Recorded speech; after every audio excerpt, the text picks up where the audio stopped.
Herzlich willkommen zu einem neuen Video. Heute zeige ich euch mal wieder ein super schnelles Pasta-Rezept.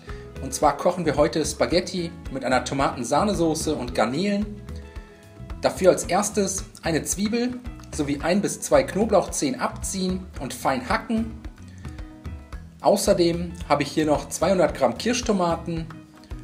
Die werden einfach mit einem Messer halbiert. Und wenn das erledigt ist, einen großen Topf mit reichlich Salzwasser erhitzen, das Wasser zum Kochen bringen, 200 Gramm Spaghetti ins kochende Wasser geben und für 6 bis 7 Minuten oder nach Packungsanweisung bissfest garen.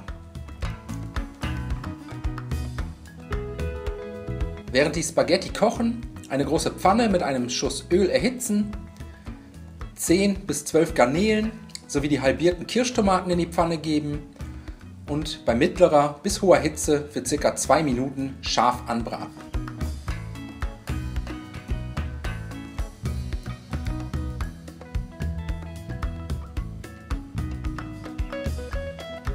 Garnelen und Kirschtomaten anschließend aus der Pfanne nehmen und kurz zur Seite stellen.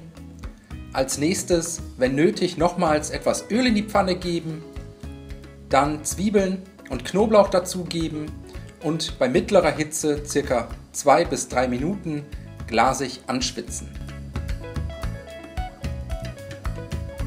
Danach 300 ml passierte Tomaten sowie 100 ml Sahne dazu gießen, außerdem einen Teelöffel Oregano dazugeben, alles einmal gut umrühren und dann sind wir damit im Prinzip auch schon fertig.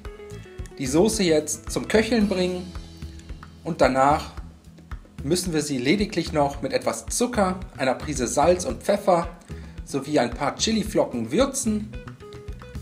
Alles ein letztes Mal gut umrühren und dann ist die Soße fertig.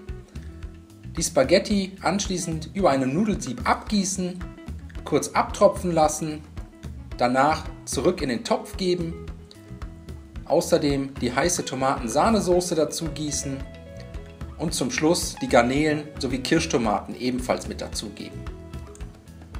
Alles einmal gut umrühren, bis alle Nudeln mit Soße benetzt sind und danach können wir im Prinzip auch schon anrichten. Dafür die Spaghetti auf tiefen Tellern verteilen, eventuell mit etwas Basilikum garnieren und servieren. Ich hoffe, euch hat das Video gefallen. Ich wünsche euch viel Spaß beim Nachmachen. Bis zum nächsten Mal.